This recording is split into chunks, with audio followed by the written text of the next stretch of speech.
Bismillahirrahmanirrahim. Assalamualaikum warahmatullahi wabarakatuh. Alhamdulillahirabbil alamin wa bihi nasta'inu ala umuri dunya waddin. Wassalatu wassalamu ala asyrafil anbiya'i wal mursalin wa ala alihi washabihi ajmain. Wa man ittaba'ahum bi ihsanin ila yaumiddin. Masyaallahu kan wa man lam yasha' lam yakun wa la haula wa la quwwata illa billahil aliyyil azim. Qala Allah ta'ala fi kitabihil karim wa bi qawlihi yahtadil muhtadun. A'udzu billahi samil alim minasy syaithanir rajim min hamzihi wa nafthihi wa nafthihi. Ya ayyuhalladzina amanu taqullaha haqqa tuqatih wa la tamutunna illa wa antum muslimun. Wa qala fi ayatil ukhra wa tazawwadu fa inna khairaz zadi taqwa wa takunu ya ulil albab. Wa qala fi ayatil ukhra hal yanzuruna illa an ta'tiyahumul malaikah aw ya'tiya rabbuka aw ya'tiya ba'du ayati rabbik yauma ya'ti ba'du ayati rabbika la yanfa'u nafsan imanuha lam takun amanat min qablu aw kasabat fi imani khaira qul taziru inna muntazirun. Wa qala Rasulullah SAW bahwa sadiqul wa'dil amin.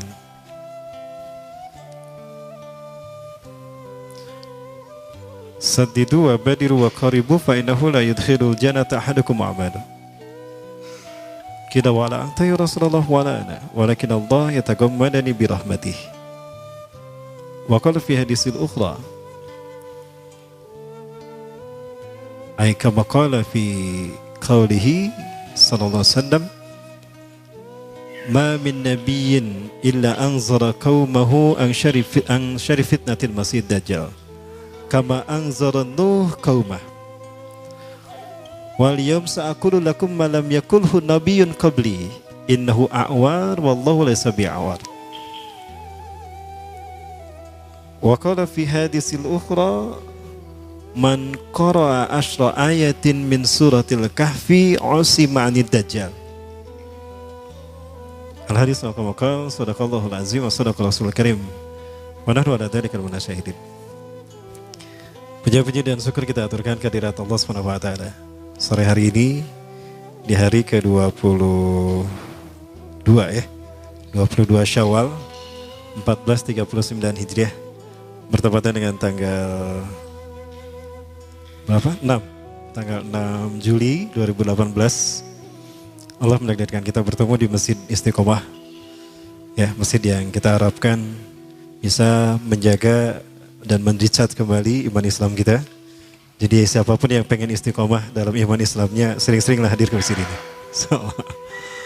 Kemudian salawat dan salam semua dilimpahkan pada uswah dan qudwah kita Rasulullah Muhammad sallallahu alaihi wasallam yang kehadirannya menjadi penyempurna risalah Islam.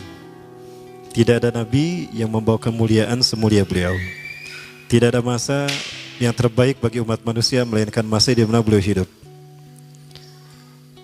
Islam yang beliau wariskan kepada kita sudah menjadi cukup furqan bagi kita untuk membedakan mana hak dan batil. Sekalipun fitnah demi fitnah menghalangi antara kita dengan Allah, menghalangi antara kita dengan jalan Allah, maka insya Allah dengan sunnah Rasulullah SAW semua fitnah itu dapat tertembus. Karena salah satu fitnah fungsi Rasulullah SAW diutus ketika adalah menimbulkan furqan dan juga memberikan bayan, penjelasan. Maka tidak ada yang samar bagi kita sebetulnya apabila kita memandang kehidupan ini dengan kacamata Quran dan Sunnah. Termasuk ketika kita memandang fitnah Dajjal. Ya. Sungguh sering sebetulnya saya dan Ustaz Zulkifli Ali ya menerangkan tentang Dajjal dan fitnahnya. Termasuk juga di masjid ini. Namun tidak ada masalah kalau kita ungkap kembali untuk mericat kembali bayangan dan ingatan kita terkait dengan fitnah Dajjal. Antara Dajjal dan fitnahnya ini adalah dua hal yang berbeda. Di mana fitnah Dajjal muncul terlebih dahulu. Ya. Adapun fitnah yang terburuk adalah fitnah ketika dia datang. Ya, jadi Dajjal ini akan datang manakala dunia betul-betul hancur karena fitnahnya. Maka di saat manusia putus asa dengan kehidupannya, di saat manusia sudah bingung untuk melangkah, Di saat orang-orang yang beriman nyaris kehilangan imannya, di saat itulah Dajjal datang. Dengan fitnah yang puncaknya, fitnah yang pamungkas. Ya. Dan ketika Dajjal muncul, sihirnya ini mampu menepis siapapun yang lemah imannya. Bahkan siapapun, kata Rasulullah SAW, diperintahkan untuk pergi menghindari Dajjal. Jangan sampai kamu merasa bahwa kamu bisa menghadapinya. Karena siapapun yang terkena fitnah Dajjal di saat kehadirannya, maka dia tidak akan pernah bisa melepaskan diri. Sehingga dia menjadi pengikutnya yang setia, bahkan akan bersama-sama dengan Jadal di neraka. Ya. Memang ada nanti seorang pemuda yang kata Rasulullah SAW akan menghujah Dajjal dengan keimanannya. Namun itu adalah pemuda yang terbaik imannya. Ya kharisyab imanan yaumaidin. Pemuda yang terbaik imannya pada saat itu. Dan dialah yang akan dibunuh oleh Dajjal. Saya sempat berdoa kepada Allah, mudah-mudahan itu saya. Tapi ternyata bukan ya. Ternyata bukan. Pemuda ini adalah pemuda dari Palestina yang perkiraan akan dibunuh di usia 20 tahun. Hari ini sudah ada dan dia sudah berusia 14 tahun. Dan pemuda inilah yang sedang diburu oleh Israel. Dan inilah jawaban kenapa Israel banyak membunuh anak-anak di Palestina. Anak laki-laki usia segitu di Palestina. Karena Dajjal yakin, Israel itu udah yakin, pemuda itu sudah ada. Ya, itulah alasannya. Dan pemuda ini ada kemungkinan dibunuh di Madinah karena dia sedang studi di Madinah. Studi ilmu hadis. Baik, kita kenalan dulu dengan Dajjal. Ya, sekali lagi, karena saya terlalu sering membahas tentang Dajjal sampai ada jemaah yang menyebut saya Ustadz Dajjal ya. Itu landian saya kira sebutan yang salah nanti. Baik, Iwabillah rahmatullah.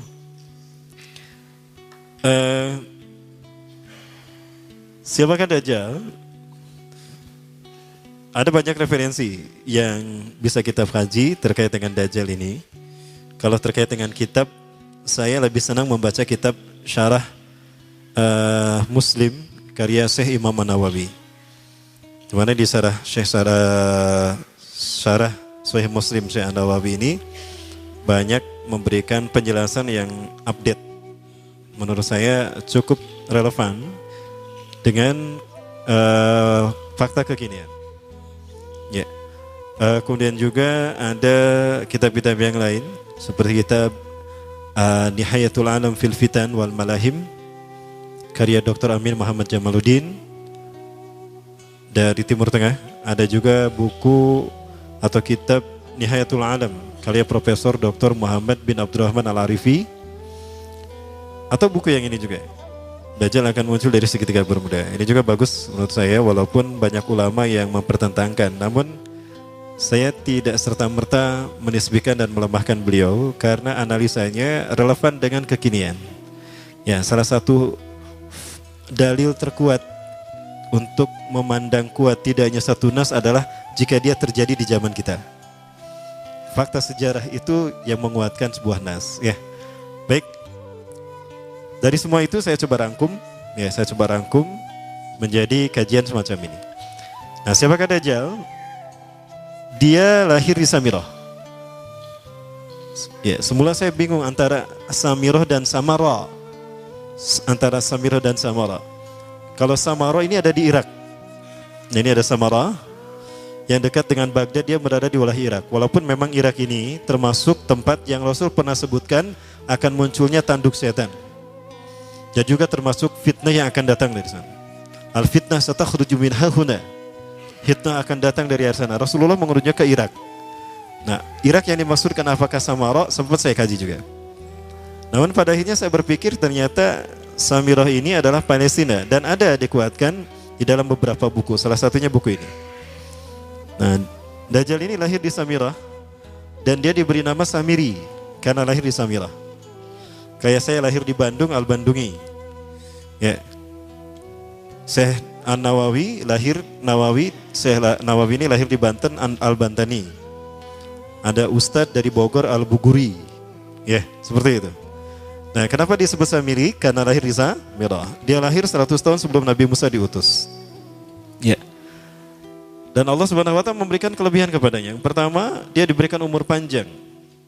Yunzaru umrah ila yaumis sa'ah ila akhir zaman. Ya, dia ditangguhkan ajalnya sampai akhir zaman. Yang kedua, dia memiliki kecerdasan di atas akal jenius rata-rata umat manusia. Jadi sejenius apapun umat manusia yang normal, dia 60 tahun di atasnya. Sehingga penemuan-penemuannya, kecanggihan berpikirnya, ya, kedewasaannya jauh di atas manusia. Rata-rata manusia normal. Ya, kalau kita normal ya insya Allah, berarti dia nggak normal. Yang ketiga, dia memiliki kemampuan sihir yang luar biasa. Apapun sihir yang selama ini kita saksikan, tidak ada yang mampu mengalahkan sihir dia. Ya. Sehingga saking luar biasa sihir yang dia miliki seolah-olah orang mengenalnya selevel dengan Tuhan. Karena apapun yang semestinya menjadi perbuatan Tuhan, Dajjal bisa melakukannya. Nah, ini saking hebatnya sihir Dajjal. Ya, jangankan Samiri atau Dajjal, Sai Baba saja. Pernah dengar Sai Baba ya? Seorang manusia supranatural, manusia yang lahir dari desa Nilayam Putraparti, India Selatan. Dia pun memiliki 20 ciri-ciri Dajjal. Apa yang bisa dilakukan Dajjal, 20 diantaranya dia bisa. Ya, itu Sai Baba. Dan tahun 95 Sai Baba pernah menginjakan kakinya di Nusa Tenggara Timur. Saat itu Nusa Tenggara Timur, Indonesia Timur dalam kekeringan kayak sekarang nih. Kering ya. Ini udah mulai musim kering nih. Saya sedang menghitung hari. Kalau kering seperti ini terjadi 3 tahun, waspada. Karena sebelum Dajjal muncul akan ada musim kering selama 3 tahun berturut-turut. Apakah ini tahun pertama dari 3 tahun tadi? Wallahu a'lam. Baik. Nah, Sai Baba datang ke Nusa Tenggara Timur. Dia menginjakan kakinya 3 kali. Kakinya dihentakkan begitu 3 kali. Lalu dia mengatakan kepada air, ya lama, khuruj. Hai air, keluar engkau. Maka air pun keluar. Sampai sekarang. Sampai ada toren besar dibangun untuk menampung air yang dikeluarkan oleh dia. Pada dasarnya ini adalah izin Allah. Namun ini istidrat bagi dia. Nah, diberi nama di tulisan di torennya itu tulisan Sai Baba Water Foundation. Itu tahun 95 tuh. Namun sekarang dia sudah mati. Ya, alhamdulillah. Alhamdulillah, saya bersyukur pada Allah dia sudah mati. Ya, dan dia sedang dipukuli oleh malaikat Zabaniyah di kuburnya. Kamu ya yang ngaku Tuhan, hobuk dipukul tuh sama malaikat Zabaniyah. Baik. Nah, jadi Dajjal bisa melakukan, Samiri ini bisa melakukan apapun yang dia inginkan.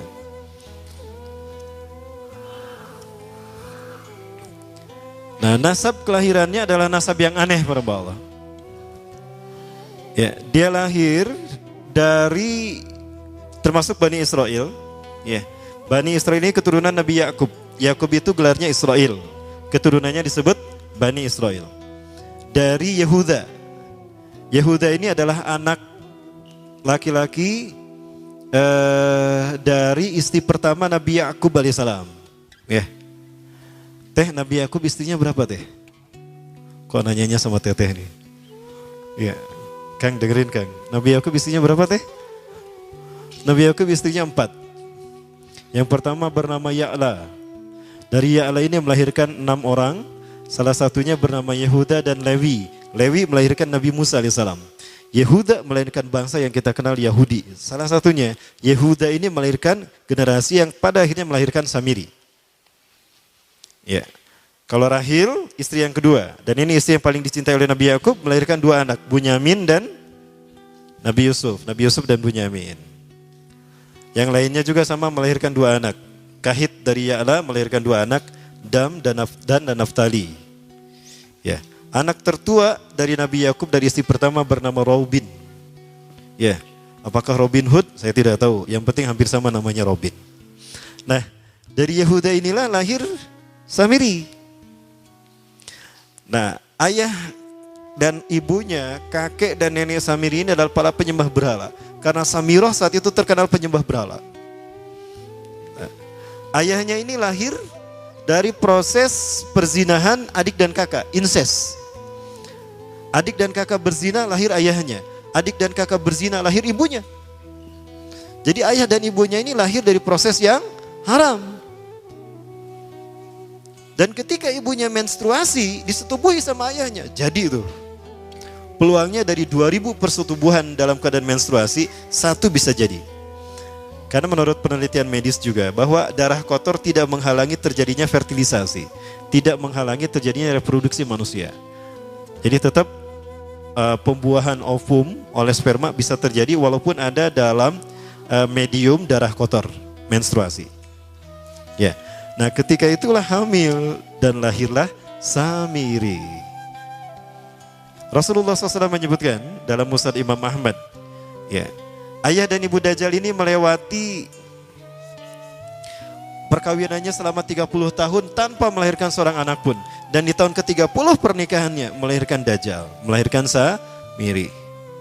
Kelahirannya ini akan menjadi petaka bagi kedua orang tuanya.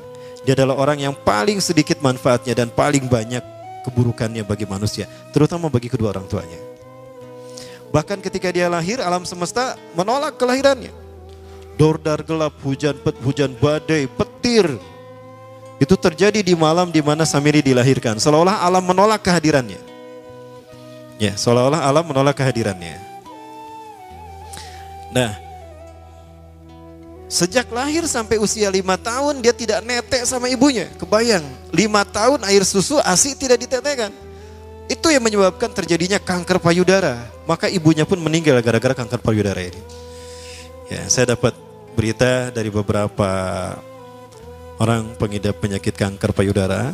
Rata-rata penyakit kanker payudara ini terjadi karena ketika menetekkan itu hanya sebelah. Ya. Jadi ibu-ibu yang hamil, yang menyusui, upayakan dua-duanya disusukan. Ya, karena apabila cuma satu saja, yang satu itu yang akan terjadi peluang resiko besar resikonya terkena kanker payudara. Nah, ibunya meninggal gara-gara itu. Terbukti apa yang disabdakan Rasulullah. Kelahirannya menjadi petaka bagi kedua orang tuanya. Begitu pula ayahnya, maka ayahnya menjadi single parent. Ya, single parent apa single parent? Ya, itulah ya, single parent. Dibacanya parent ya, parenting. Nah, kemudian di tahun yang kelima, sejak lahir sampai 5 tahun, kenapa dia menetek pada ibunya? Karena kerjanya tidur melulu. Disebut mati, dia bernafas dan cuma berdetak. Disebut hidup, dia tidak bergerak. Antara hidup dan mati. La yamutu wa la yahya. Nah, maka di usia ke-5 tahun, nah ini terjadi peristiwa yang menarik. Apa itu? Samiri bangun dari tidurnya di tengah malam dan tidak ada orang yang menyadari Samiri bangun. Dia merangkak dan pindah ke berhala yang terbesar. Ya, saya tidak tahu apakah berhala yang terbesar ini Marduk. Kalau di zaman Nabi Ibrahim, berhala terbesar itu Marduk yang tidak dihancurkan oleh Nabi Ibrahim. Ya, karena Nabi Ibrahim saat itu memiliki garis perjalanan sejarah ke Palestina juga, ada kemungkinan memang namanya Marduk juga, berhala terbesar ini. Nah, dia pindah ke pangkuan berhala terbesar, tidur di sana. Dan ternyata ketika berada di berhala terbesar tadi, BAB dan BAK. Ya, buang air kecil dan buang air besar. Besoknya itu adalah hari pemujaan kepada dewa-dewa mereka, bangsa Samirah. Apa yang terjadi? Ketika terjadi ritual pemujaan tadi, maka sang raja yang dipertuhankan oleh kaumnya mencium sesuatu yang tidak enak. Asa bau hangser itu, bau pesing, ari didinya ngambut tuh. Cek bapana. Bapaknya Samiri ini adalah tokoh agama paganisnya. Mucuk kurang mah kiaina, ulamanya. Ya asa bau pesing. Nah hanya pas dilihat, kaget sang raja. Ternyata itu pesing berasal dari pantatnya si Samiri yang ada di pangkuan berhala terbesar. Marah murka tuh sang raja. Itu anak kamu, kenapa ada di situ? Ya, kurang ajar kamu, ya telah menghina Tuhan kita. Kenapa kamu pindahkan anak kamu ke situ? Oh tidak Tuhan, saya tidak memindahkannya. Bagaimana saya bisa menghina Tuhan saya? Lalu siapa yang memindahkannya? Kan dia lumpuh. Nah, sekali lagi, kehadirannya menjadi petaka bagi kedua orang tuanya. Akhirnya raja marah dan ayahnya dipenjara. Selama ayahnya tidak bisa membuktikan penghinaan tadi, maka ayahnya dihukum mati. Pada akhirnya ayahnya pun dihukum mati. Ya, sedikit manfaat bagi kedua orang tuanya. Maka kemudian apa yang terjadi? Para Allah yang dirahmati Allah, dari data yang saya baca ini, ya, dari beberapa kitab tadi, Maka kemudian dia hidup dipelihara oleh sang raja.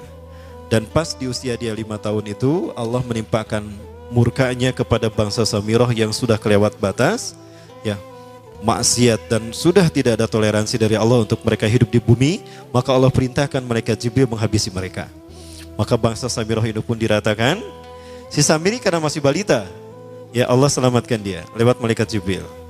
Diselamatkan dia dan ditempatkan di pulau entah berantah. Ada yang menyebutkan pulau ini berada di Laut Yaman. Dan pulau ini dinamakan Pulau Sokotra. Nah, ini Pulau Sokotra nih. Pulau Sokotra ini adalah pulau yang berada di ujung Jazirah Arab. Kalau kita lihat Jazirah Arab, nah ini Jazirah Arab ya, ke sana ke Saudi Arabia, di perbatasan Saudi Arab dengan Yaman, ya, Yaman, Oman, ya. Nah ini Pulau Sokotra. Ini pulau tempat di mana Dajjal atau Samiri dibesarkan sejak 5 tahun sampai usia 100 tahun. Ya, dari usia 5 sampai 100 tahun dia tinggal di Pulau Sokotra ini.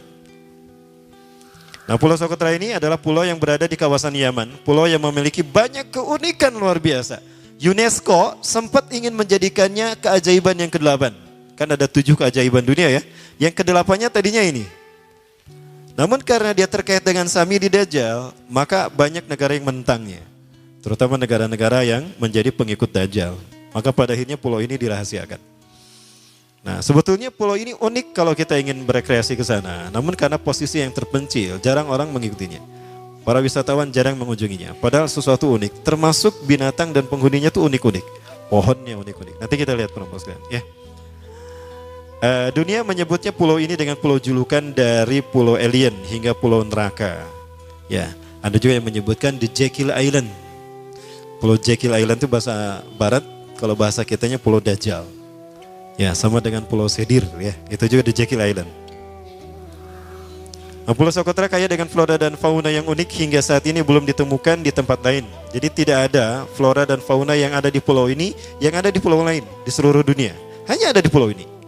Makanya di pulau inilah Allah ciptakan satu binatang yang unik juga, yang disebut dengan jasasa.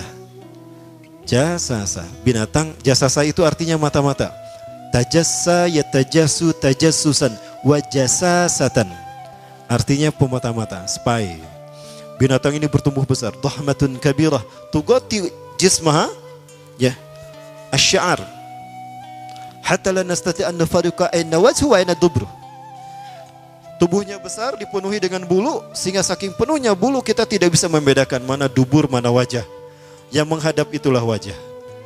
Bila kok orang menghadap dengan duburnya kan gak mungkin ya. Yang menghadap pasti wajah. Baik. Ya. Karena itu pulau ini pernah dilacalonkan sebagai salah satu dari 7 keajaiban dunia yang baru ya. Nah baik, ini contohnya nih. Saya perlihatkan keajaiban dan keunikan. Ini adalah padang pasir di Pulau Sokotra. Ya. Ini padang pasir di Pulau Sokotra. Ini burung, salah satu jenis burung yang bisa kita jumpai di Sokotra. Dan ini kepiting unik, kepiting Pulau Sokotra. Aneh ya, kepitingnya seperti itu. Kayak Mr. Crab, Mr. Scrab. Ya. Yeah. Di film apa? SpongeBob. Ya. Yeah. Ini laba-laba langka di Sokotra, mirip tarantula. Dan ini pohon darah naga yang ada di Pulau Sokotra juga. Pokoknya pohon-pohonnya unik, arah-aneh pokoknya. Nah, ini salah satu jenis pohon Dorstenia Sokotra. Dan ini juga pohon yang lain, pohon Dendrosisaios Sokotra. Hese menyebutkan aja ya. Nah, hal ini yang membuat Dajjal terinspirasi. Ya, karena dia hanya menjumpai binatang dan tumbuhan langka, flora fauna satwa langka di pulau ini. Ini menjadikan dia terinspirasi untuk menciptakan makhluk. Jangan salah, Dajjal kecerdasannya mampu melakukan cloning dan mampu melakukan berbagai macam riset dan eksperimen. Hatta eksperimen yang mengilhami film Hulk. Itu Dajjal bisa melakukan. Ya, jangan salah penuh-penuh. Bahkan ketika orang membayangkan kendaraan tercanggih itu pesawat terbang, Dajjal sudah mampu membuat piring terbang dengan kecerdasannya. Ya, Rasulullah menyebutkan kendaraan Dajjal itu, ya, dia bisa terbang kata Rasulullah. Dan kecepatan terbangnya 5 kilometer. Terbaca Prambola 5 kilometer? Ya, ada ya 5 kilometer. Baik, ini kering mungkin ya. Coba.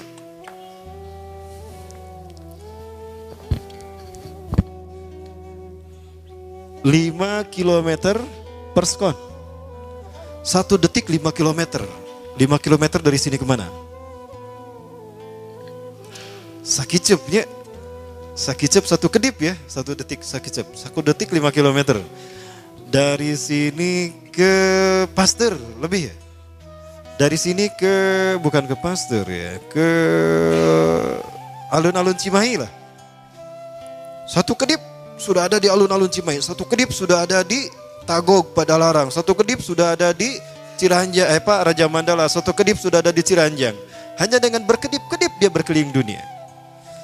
Ya, kecepatan ini diambil dari hadis Rasulullah. Berapa kecepatannya Rasulullah ketika dia terbang di muka bumi? Ya, kendaraan yang dia gunakan itu kecepatan terbangnya seperti awan yang ditiup angin kata Rasulullah. Dan awan rata-rata ditiup angin itu 5 km per sekon. Ya.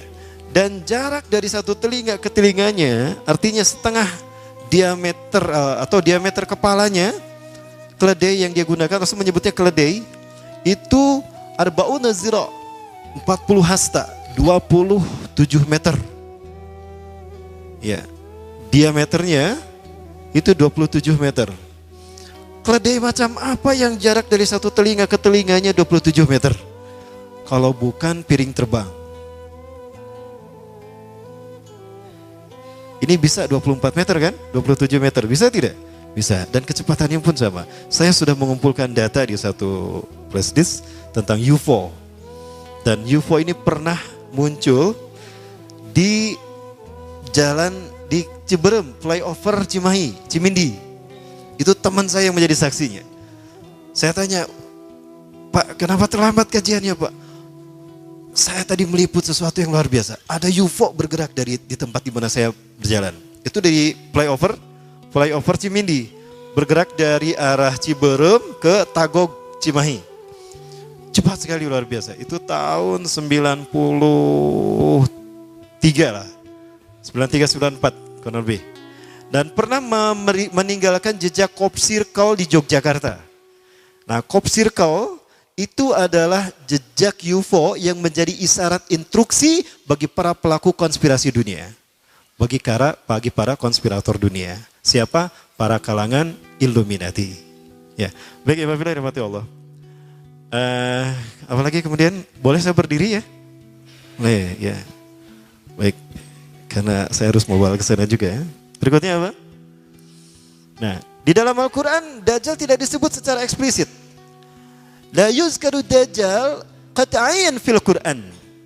Dajjal tidak disebut secara qat'i di dalam Al-Quran. Kenapa? Yang namanya fitnah tidak disebut secara qat'i. Adapun dibahas secara detail itu di dalam hadis.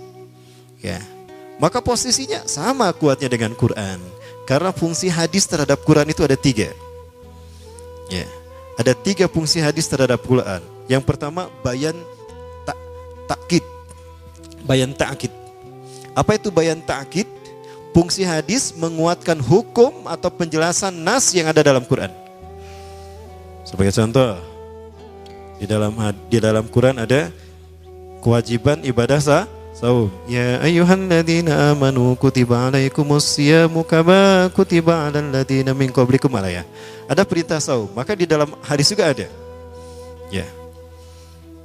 Man shoma ramadhana imanan wa ihtisaban ghufira lahu ma taqaddama min dhanbi, kata Rasulullah. Ya, saum juga disebutkan dalam hadis. Nah, maka hadis yang menjelaskan tentang saum ini fungsinya bayan ta'kid kepada Quran. Yang kedua, fungsi hadis terhadap Quran ada bayan tafsil wa tafsir.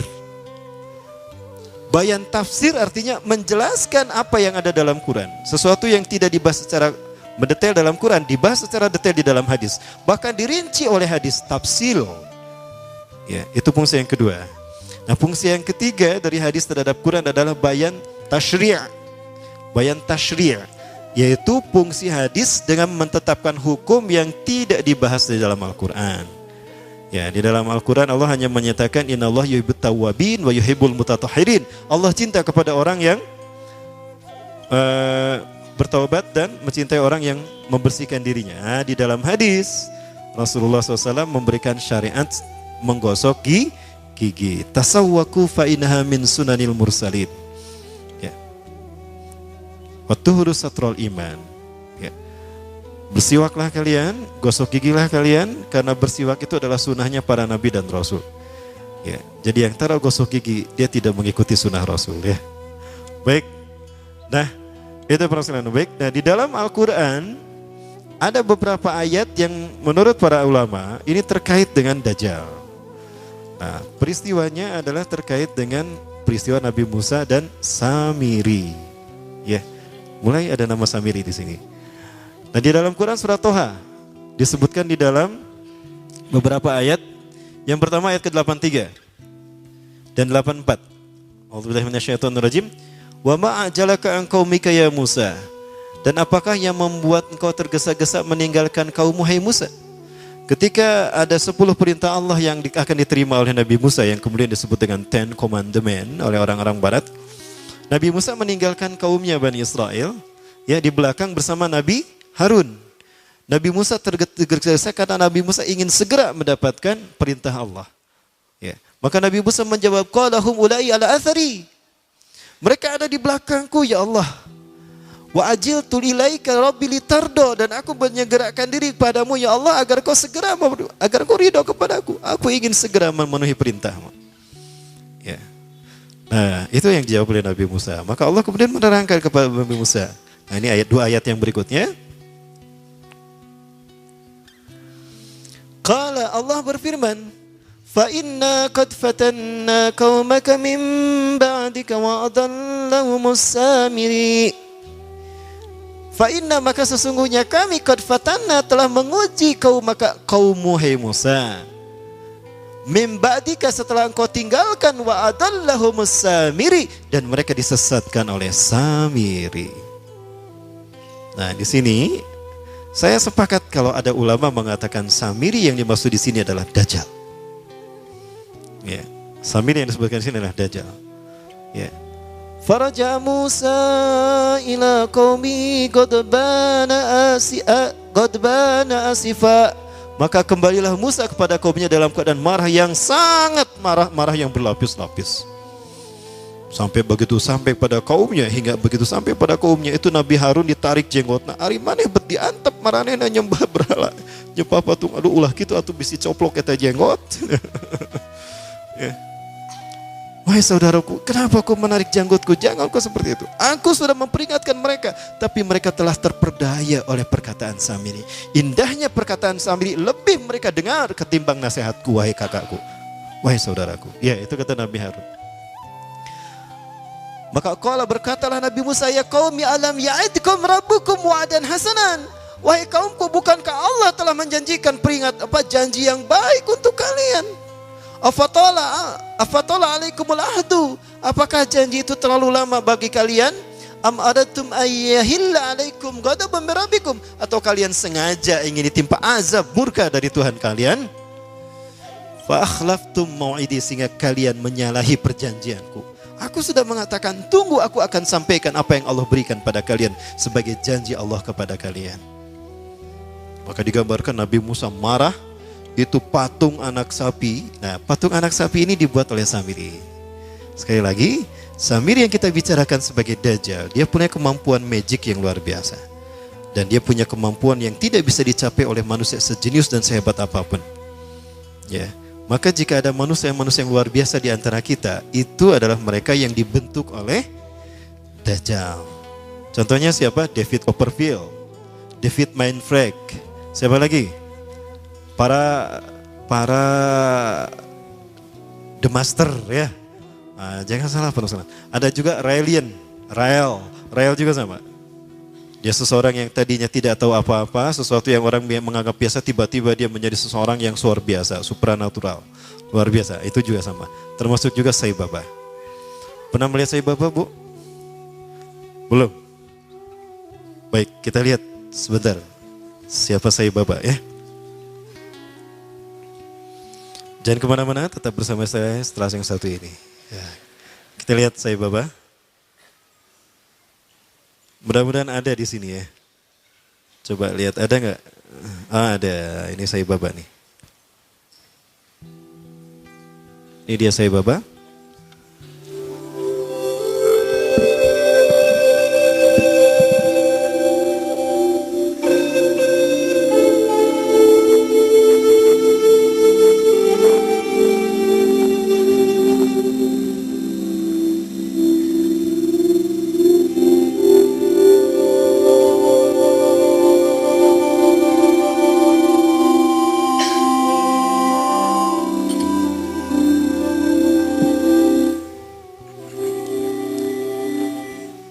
Beberapa ciri-ciri Dajjal ada pada Sai Baba. Yang pertama Rasulullah SAW menyebutkan, "Idza ra'aitumud dajjal fara'a fi ra'si syai'un kataj." Syai'an kataj. Apabila engkau melihat Dajjal, maka engkau akan melihat di kepalanya sesuatu mirip mahkota. Saya berpikir mahkotanya seperti apa? Jangan-jangan ini nih. Brekele. Itulah mahkotanya. Oh betul loh, jangan salah. Rambutnya itu mahkota Dajjal. Oke. Kemudian dari tatapan, aura tatapan matanya adalah sihir. Maka siapapun yang terkena tatapan, pas tatapannya bertemu, itu maka dia ada dalam kendali Dajjal. Hatinya ada dalam genggaman Dajjal. Lihat mata Sai Baba. Dan Sai Baba selalu menggunakan pakaian yang digunakan oleh Nabi Isa, kata Rasulullah nanti. 3 warna. Celupan warna merah, orange, kuning, dan putih. Sai Baba selalu menggunakan itu. Para pengikut Sai Baba banyak tersebar seluruh dunia. Terbesar kalau di Indonesia ada di Magelang, Jakarta, Surabaya. Para pengikut Sai Baba disebutnya Defuti. Pemimpin Defuti Indonesia, pengikut Sai Baba adalah pemimpinnya Anand Krishna. Pernah mendengar Anand Krishna ya? Masih hidup Anand Krishna? Anand Krishna ini adalah pemimpin pengikut Sai Baba. 20 ciri-ciri Dajjal ada pada Sai Baba. Ada seorang fotografer yang biasa memfoto Sai Baba. Setiap kali dicetak, gak apa-apa kalau ini kan cuma film, bukan aslinya. Cuma aslinya, bukan aslinya. Orangnya udah gak ada kok, gak apa-apa. Ya.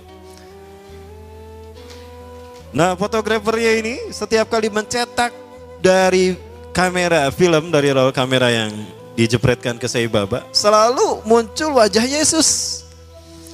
Makanya berkata, "Wahai Sai, kenapa setiap kali saya mencetak foto saya, foto Anda di kamera saya ini, selalu wajah Yesus yang muncul?" Coba lihat, ketika diperlihatkan, oh, itu reinkarnasi saya yang terakhir, kata dia. Itu reinkarnasi yang terakhir, dan sebentar lagi dia akan datang. Kapan? Ya, sekitar 8 tahun lagi. Ya, 8 tahun dia meninggal tahun berapa? Kemarin 2000 berapa? Bukan 8 ya. 18 apa 8? 18. Jadi 2024. Ada kemungkinan muncul di tahun 2024. Berapa tahun lagi? 6 tahun lagi. Sudah siap?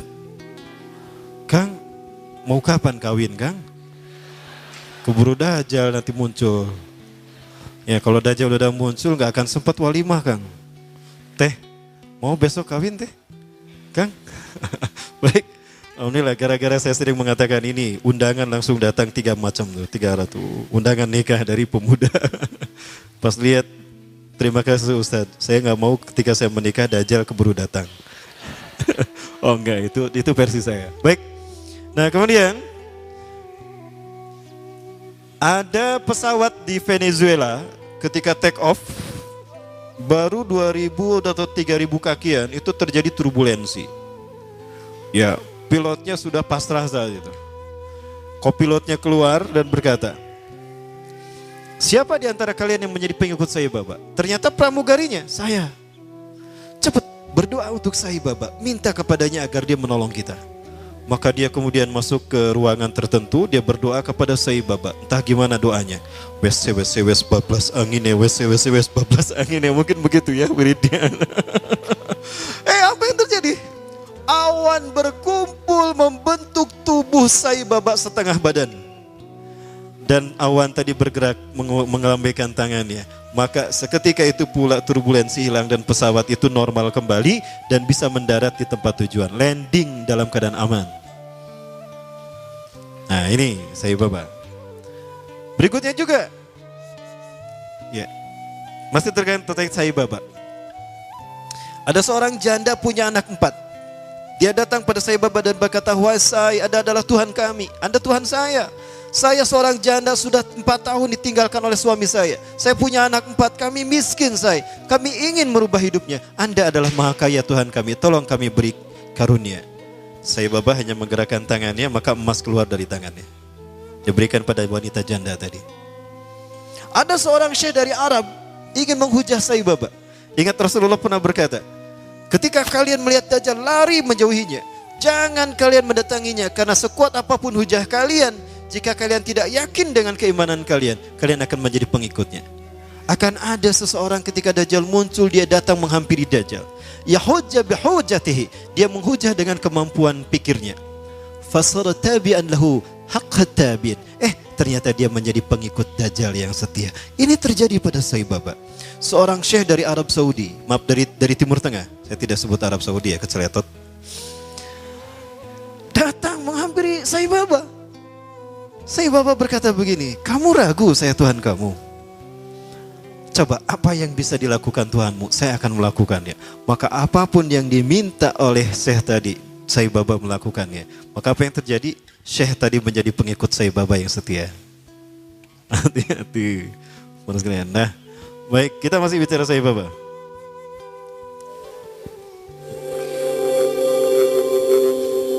Penuh sihir kan tatapannya ya? Begitulah Dajjal. Dajjal lebih dahsyat daripada ini.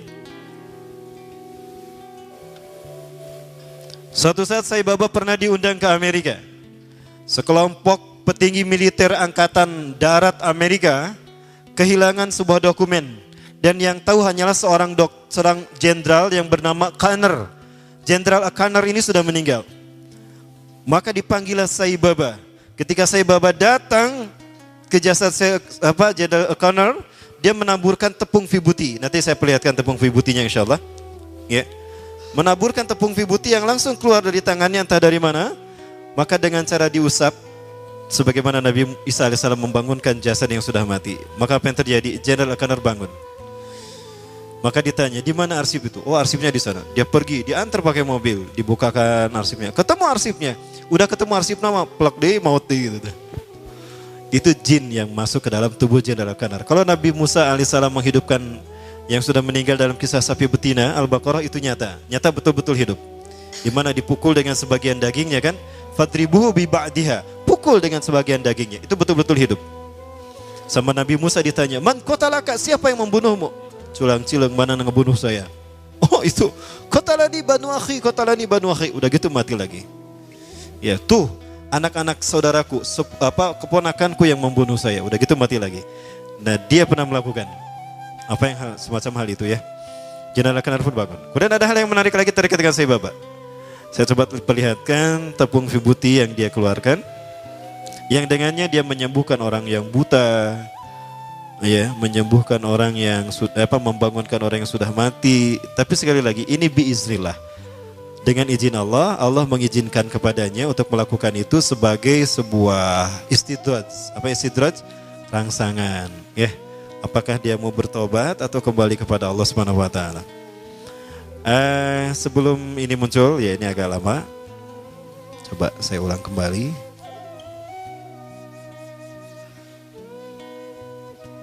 Muncul. Nah, ini saat Sai Baba sedang membersihkan patungnya, lalu dia mengeluarkan tepung vibuti nanti. Dan dia mengeluarkan emas. Ini tepung vibutinya. When he places his hand into the upturned pot, fragrant vibhuti is showered over the icon.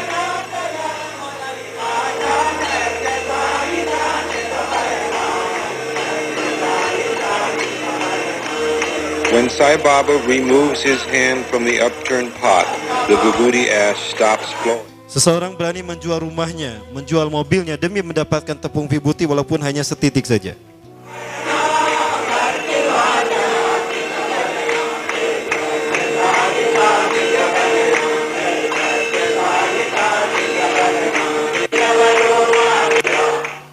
Coba dilihat, tepung itu nggak habis-habisnya. Inilah sihir dia. Ya. Coba yang lain, coba lihat. Nah ini dia ketika mengeluarkan emas.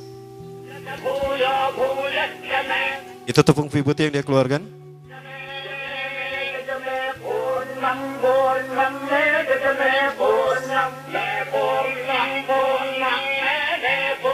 Ini ketika masih muda.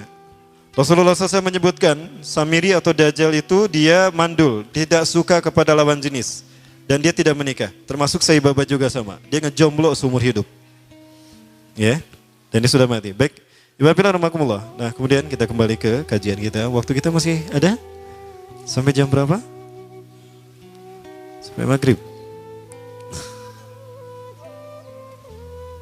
Ya. Nah, Nabi Musa marah kepada Sai Baba. Maaf, kepada Sai Baba. Kok jadi Sai Baba? Nabi Musa marah kepada Samiri.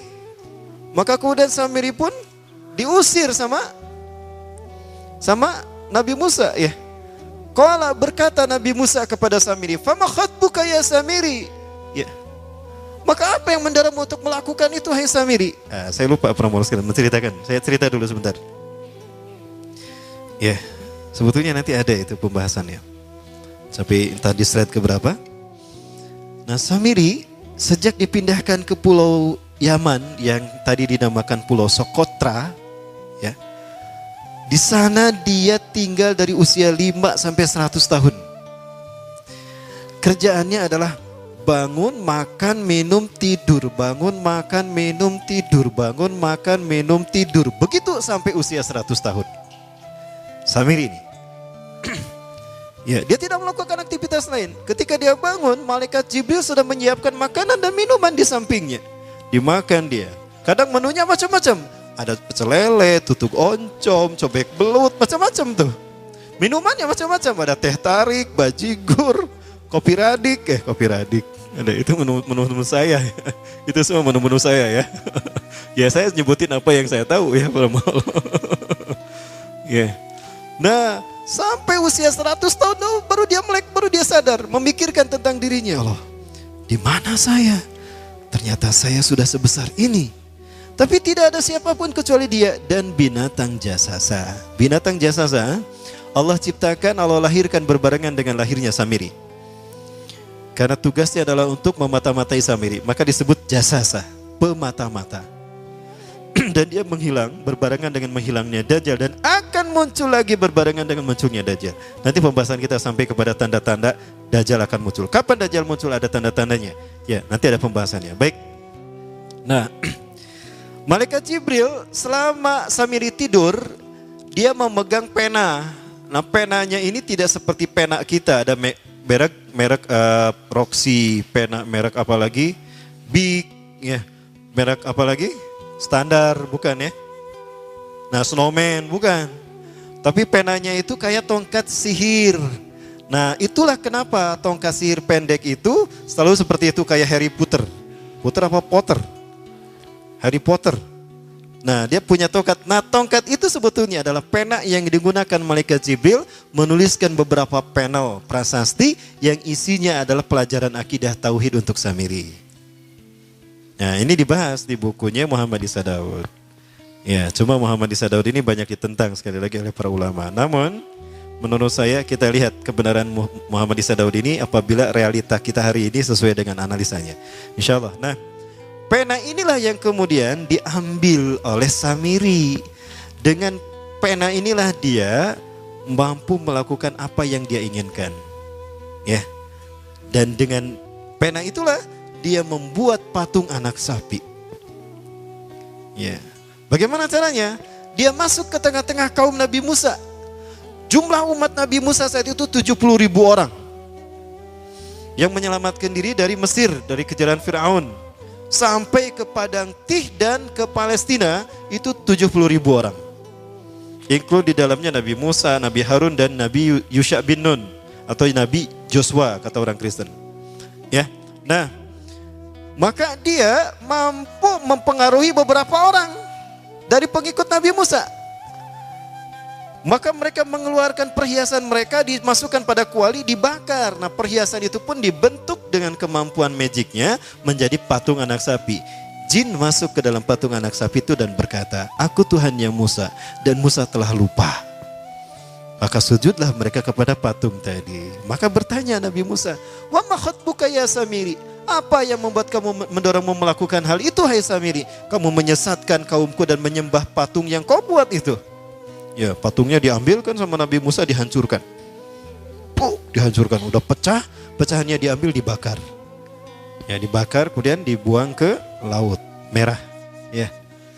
Qala, berkatalah Samiri, basartu bimalam yubsiru, bimalam yabsuru. Aku mengetahui apa yang tidak mereka tahu. Aku melihat apa yang tidak mampu mereka pandang, mereka lihat bihi dengannya. Fagbatu qabdatan min atharir rasul, maka aku mengambil sesuatu dari bekas sang utusan. Ar-Rasul di sini maksudnya malaikat Jibril. Asari ini adalah bekas malaikat Jibril, yaitu pena tadi. Ya, menurut ahli tafsir, fanabastuha wa kadzalika sawwalat li nafsi. Ya, aku mengambil segenggam dari jejak Rasul itu dan aku melemparkannya, dan demikianlah nafsuku membujuknya. Ya. Dengan pena tadi dia ambil tanah yang menjadi jejak Nabi malaikat Jibril, jejaknya diambil, dimasukkan ke kuali, maka dibentuk dengan kemampuan, dengan keinginan dia melalui pena tadi. Ya. Maka kemudian apa yang terjadi?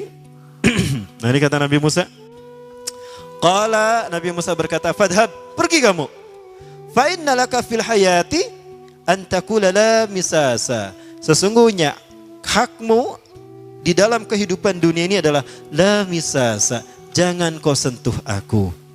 Ya.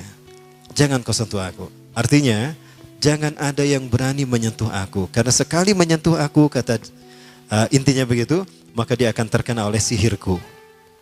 Maksudnya, pergilah, tinggalkan aku, biarkan aku berbebas semaunya. Itu kata si Samiri. Wa innalaka mau'idan lan tukhlafah. Sesungguhnya engkau akan mendapatkan janji Allah yang tidak akan pernah terselisih. Artinya janji Allah itu pasti terjadi atas dirimu. Ya, wangzur ila ilahika. Ya, maka lihatlah Tuhanmu yang kamu tetap menyembahnya. Alladzi talta zalta alaihi akifan. Lanuharrikannahu thumma lanahsifannahu fil yammi nafsan. Tuhan yang kau sebut tadi, yang tetap tadi kau puja-puja, akan saya hancurkan dan akan saya bakar dan akan saya buang ke lautan. Itu kata Nabi Musa. Ya, kita percepat. Nah, Iwafillah, kemudian apa yang terjadi? Nabi Musa hanya mengusir si Samiri, tidak membunuhnya. Sementara kaum Nabi Musa yang menyembah patung anak sapi ini harus bertaubat, dan taubatnya dibunuh oleh orang yang beriman, yang tidak menyembah patung anak sapi. Jumlahnya ribuan. Maka mereka yang menyembah patung anak sapi karena disesatkan Samiri ini dalam keadaan merunduk begini untuk dipenggal kepalanya. Yang masih hidup, mereka enggak mau dipenggal, maka melawan, maka terjadilah perang dengan sesama umat Nabi Musa. Disitulah Nabi Musa berdoa kepada Allah, ya Allah, cabut hukuman ini dari engkau ya Allah. Andaikan kau tuntaskan hukuman ini, maka habis umatku ya Allah. Maka hukuman itu pun dihentikan. Dan Allah mengampuni mereka yang telah bertobat, dan Allah memberikan pahala kepada orang beriman yang meninggal gara-gara melaksanakan hukuman tadi. Ini ada dalam tafsir firman Allah dalam Quran surat Al-Baqarah. Ya Bani Israil adhkuru ni'matallahi alaikum. Gimana terusnya? Fatubu ila barikum faktulu anfusakum al-ayah. Nah itu kalimat faktulu anfusakum. Ayat ini dikeluarkan ketika Nabi Musa berfirman, bertaubatlah kalian kepada Tuhan yang menciptakan kalian dan bunuhlah diri kalian sendiri. Maksudnya, bunuhlah mereka yang menyembah patung anak sapi tadi. Coba, yang menyembah patung anak sapi gara-gara disesatkan Samiri dibunuh taubatnya, Samirinya tidak dibunuh, tapi cuma diusir. Jika ada orang yang ingin mengganggu, katakan, la misasa, jangan kau sentuh aku. Kenapa diusir tidak dibunuh? Karena yang membunuhnya adalah Nabi Isa alaihi salam di akhir zaman. Maka sejak saat itulah Samiri mengembara dari satu negeri ke negeri yang lain. Maka bertemulah dengan para nabi sesudah Nabi Musa, hatta dengan Nabi Isa alaihissalam sendiri. Dan dia berganti-ganti nama, berganti-ganti kostum. Terkadang dia mengaku sebagai Highlander, Ya, nyambung ya. Seperti itu. Nah, di zaman Nabi Isa alaihissalam dia berganti nama menjadi Yudas Iskariot. Dia masuk ke tengah-tengah umat Nabi Isa alaihissalam yang saat itu ada 12 orang. Bagaimana Nabi Isa bisa mendapatkan teman? Nah, mulainya begini para bolok. Saya cerita Nabi Isa boleh? Karena cerita Dajjal tidak terlepas dengan cerita Nabi Isa. Nabi Isa ini lahir dengan sederet mukjizat Allah Subhanahu wa taala. Ya. Di antara mukjizatnya adalah ketika Nabi Isa berbicara dalam buayan. Di saat orang-orang menuduh Siti Maryam berzina, ya, hei Maryam, hei ya ukhta Harun, hei saudarinya Harun. Sesungguhnya ayahmu bukanlah seorang penzina dan ibumu juga bukan seorang pelacur. Lalu kenapa engkau melakukan apa yang tidak mereka lakukan? Ya, Siti Maryam tidak berkata-kata karena sudah diperintahkan oleh malaikat Jibril atas perintah Allah.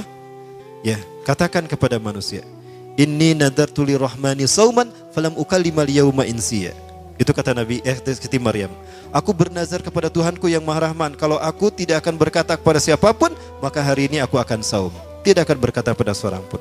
Lalu siapa yang akan menjawab pertanyaan kami? Siti Maryam menunjukkan isyarat dengan matanya kepada Nabi Isa alaihissalam yang masih dalam buayannya, yang baru beberapa jam dilahirkan. Lihat aja anak saya, dengan isyaratnya begitu ke mata.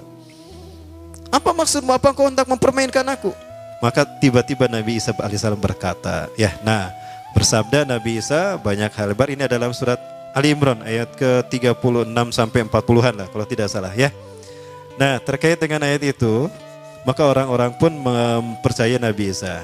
Nah, sejak saat itu Siti Maryam bertahanus di Masjidil Aqsa di paling bawah ya. Kalau sekarang paling bawah sudut paling timur pojok itu ada mihrab Siti Maryam. Nah, sementara Nabi Isa alaihissalam terkadang diasuh oleh Nabi Zakaria yang saat itu sudah memiliki Nabi Yahya. Antara Nabi Isa dan Nabi Yahya hampir satu usia, satu angkatan, satu bayang. Maka ketika ada kajian di Baitul Maqdis, Nabi Isa dan Nabi Yahya dibawa. Nah, saat itu terjadi konspirasi yang dilakukan oleh para pendeta Sanhedrin. Para pendeta Sanhedrin inilah mereka yang memalsukan Taurat menjadi Talmud. Dan merekalah Yahudi Talmudian. Ya. Ketika mereka menyampaikan Talmud yang mereka klaim Taurat, Nabi Isa yang masih kecil nerekel karena bangku. Protes kepada para pendeta tadi, wailun lakum innakum tuharifuna al-kalima amma maudhi. Sungguh celaka kalian telah merubah Taurat dari tempatnya. Taurat yang kalian sebutkan tadi tidak begitu. Nih Taurat yang asli begini. Kaget tuh pendeta Sanhedrin. Allah, ya budak bener. Oke ngomong lah, berpuluh-puluh tahun ceramah kita nggak ada yang mendebat dan tidak ada yang tahu apa yang kita lakukan. Dan kali ini, hari ini ada yang mendebat kita, ada yang mengkritisi kita. Jangan mengkritisi budak letik deh. Wah, setiap kali pendeta Sanhedrin ceramah, setiap kali itu pula Nabi Isa alaihissalam mendebat mereka. Mengkritik mereka, menyanggah mereka, membantah mereka. Maka mereka para pendeta Sanhedrin marah besar kepada Nabi Isa. Maka terjadilah rapat penting saat itu. Celaka kita, kalau anak ini dibiarkan, tekor kita, kanyahuan bohong na urang. Kuma itu bunuh anak ini. Tunggu, gak boleh kita membunuhnya. Kalau kita membunuhnya, lalu bagaimana kita? Kita akan kehilangan posisi sebagai pesuruh Tuhan. Tenang, gampang, kita bunuh dia dengan tangan orang lain. Caranya gimana? Nah, dibuatlah doktrin Tuhan. Bingung, cerita ini Samiri tahu. Samiri hafal peristiwa ini. Ya, karena dia punya pendamping dari bangsa jin, penambah Allah. Tadi saya belum selesai ya, penambah Allah. Punten, boleh di-cut dulu cerita ini? Kita cut dulu cerita ini. Nah, ketika di pulau itu, sebelum bertemu dengan Nabi Musa, Samiri di pulau itu yang hanya tinggal dengan seekor binatang jasasa. Binatang jasasa ini memberikan beberapa hal kepada si Samiri ya. Coba saya lihat salah satu isi panelnya ya. Ada beberapa panel yang diperlihatkan oleh. Nah ini.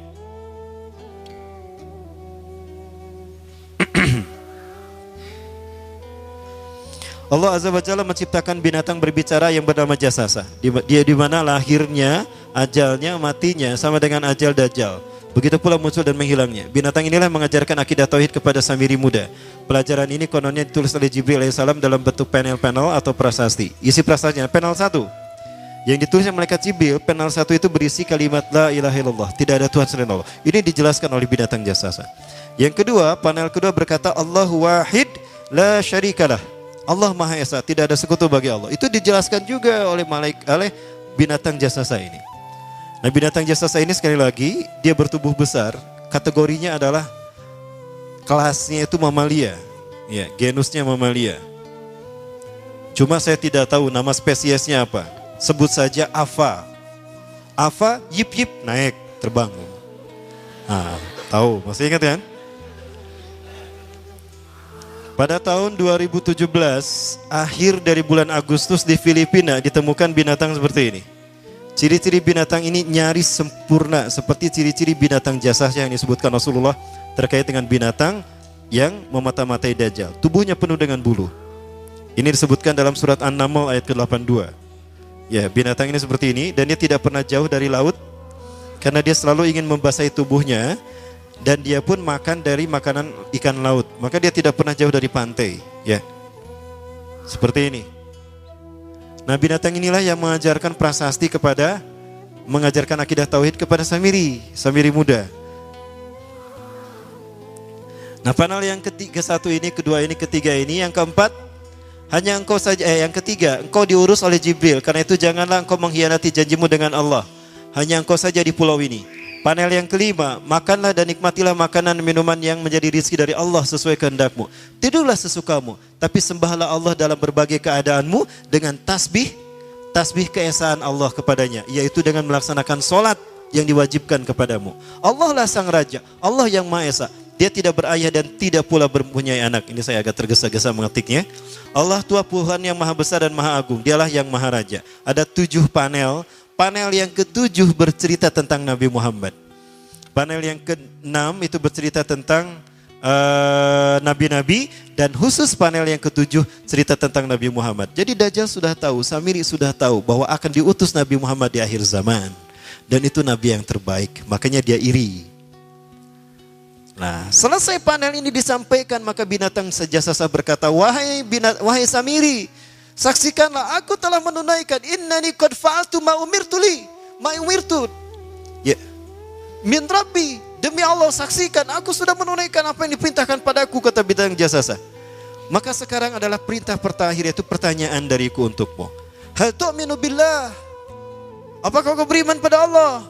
Wa bima unzila ilaih, dan dari apa yang diturunkan kepada nabi-nabinya, kepada Jibril maksudnya.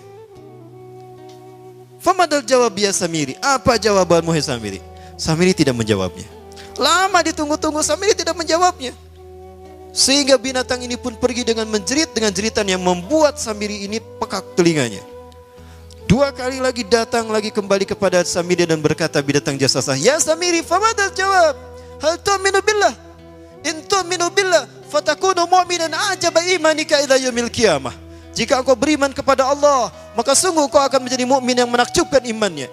Inna ajalaka ukhirat ila akhir zaman. Sesungguhnya ajalmu ditangguhkan sampai akhir zaman. Jika engkau beriman pada Allah, engkau akan menjadi mukmin yang menakjubkan. Fa in lam tu'min billah, tapi jika engkau tidak beriman kepada Allah, wa bima unzila ilaih, dan apapun yang diturunkan pada Jibril, innaka minal mal'unina ila yaumil qiyamah, dan kau terkutuk sampai hari kiamat nanti. Tidak juga dijawab. Pergi lagi binatang jasasa tadi sambil memekikkan suara yang pekikan yang keras. Yang ketiga kali yang terakhir dia bertanya kembali. Dan apa jawaban Samiri? Hei jasasa binatang buruk rupa, lihat di pulau ini tidak ada siapapun kecuali engkau dan aku.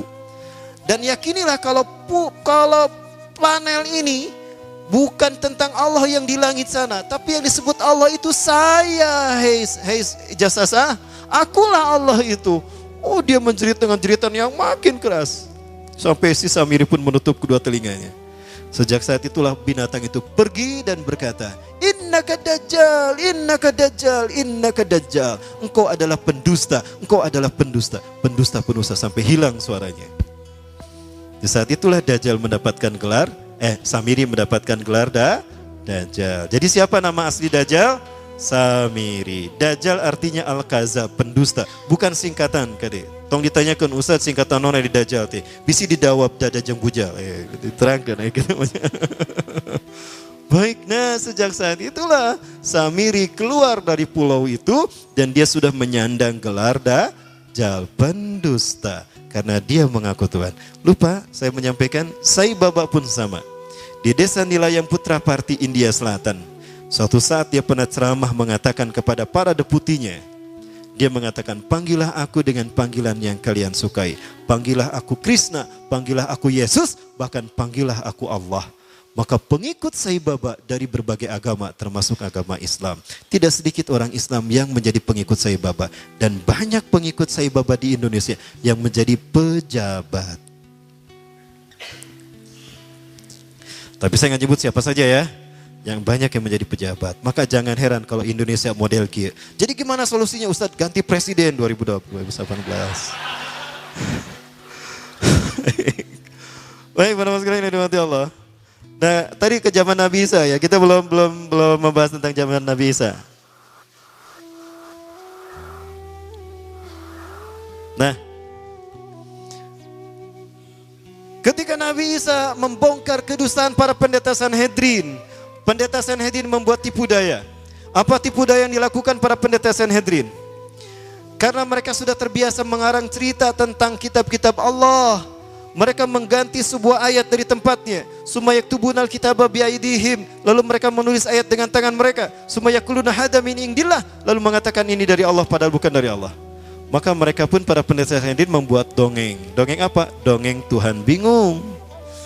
Dan dongeng ini terkait dengan sejarah Nabi Isa alaihissalam sendiri. Dia memfitnah Nabi Isa dengan dongeng ini, yaitu dongeng Tuhan bingung. Ya, dari dongeng inilah muncul keyakinan agama Kristen. Mau dengar? Pernah saya sampaikan di sini. Baik, saya ulang kembali. Boleh nggak saya ulang kembali? Nah, apa itu dongeng Tuhan bingung? Nah, Tuhan, kenapa Tuhan bingung? Nah, ini aneh ya, kok ada Tuhan bingung? Kalau saya bingung wajar karena saya bukan Tuhan. Ya, tapi kalau ada Tuhan bingung aneh. Tapi begitulah pendeta Sanhedrin Yahudi. Kenapa Tuhan bingung? Bingung memikirkan Adam. Geus puguh dicarek tong memetik buah pohon huli, dipetik jeung Hawa. Di dahar babarengan deh. Atuh marah Tuhan kan? Maka ketika Tuhan akan menghukum Adam, Tuhan menahan tangannya. Dan Tuhan berpikir, aduh Adam ini makhluk. Adam ini manusia yang lemah. Kalau aku pukul dengan satu sentuhan tanganku pun dia akan mati, hancur kesakitan. Berarti aku kejam kepada Adam.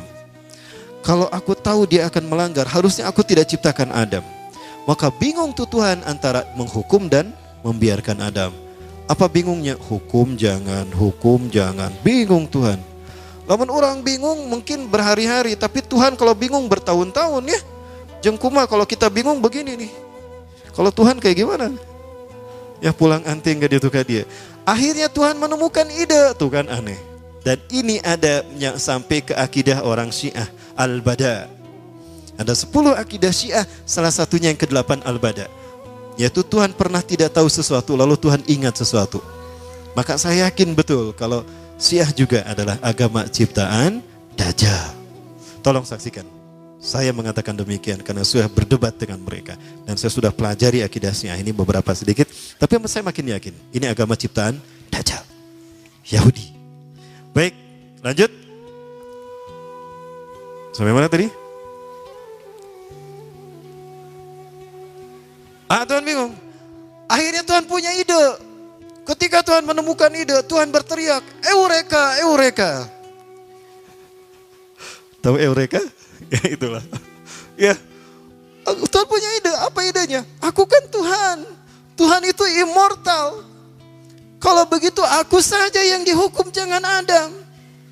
Baik, kalau begitu aku harus menjelma menjadi manusia. Jibril, sini Jibril. Baik Tuhan. Ada apa Tuhan?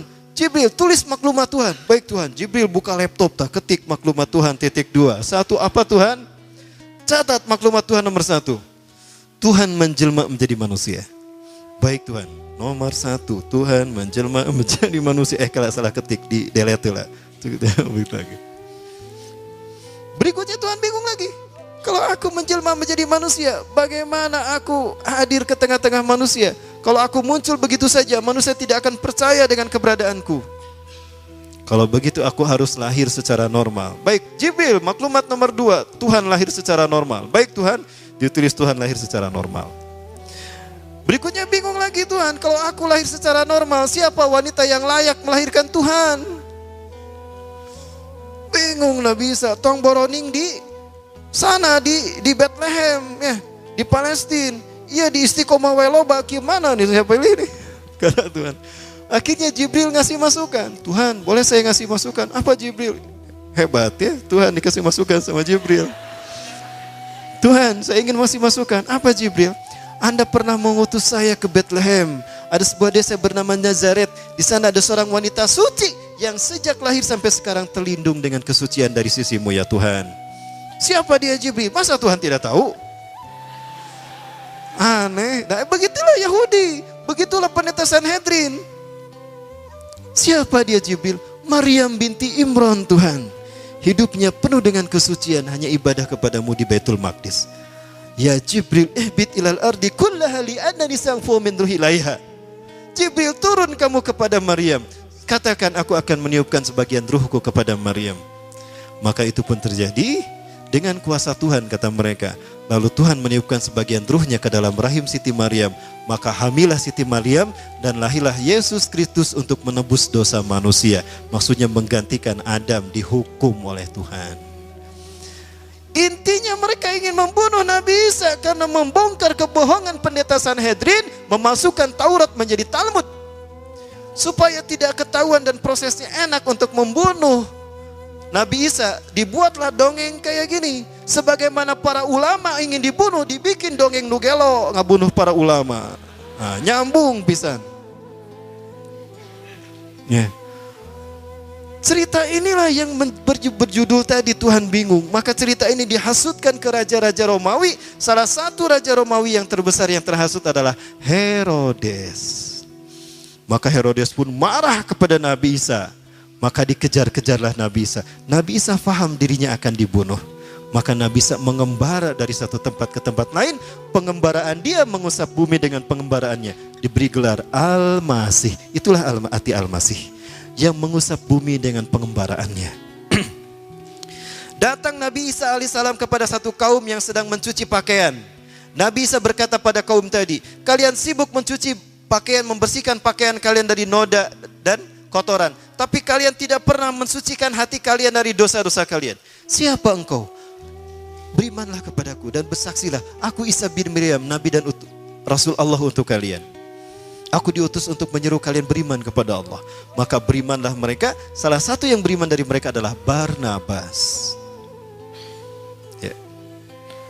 6 orang beriman tuh. Pergi lagi melakukan pengembaraan. Ada satu desa di mana banyak orang buta sejak lahir. Diusap oleh Nabi Isa dengan mengucapkan Bismillah. Maka sembuh itu butanya. Ada orang berpenyakit sopak. Diusap oleh Nabi Musa, sembuh biiznillah. Ya. Mengembara lagi bertemu dengan orang-orang yang sedang memancing ikan. Nengarana mancing berjam-jam kan. Tiisuk jedur nabi kepeting jedor. Tanu mancing dah. Maka Nabi Isa berkata kepada para tukang pancing tadi, hei bapak-bapak tukang pancing.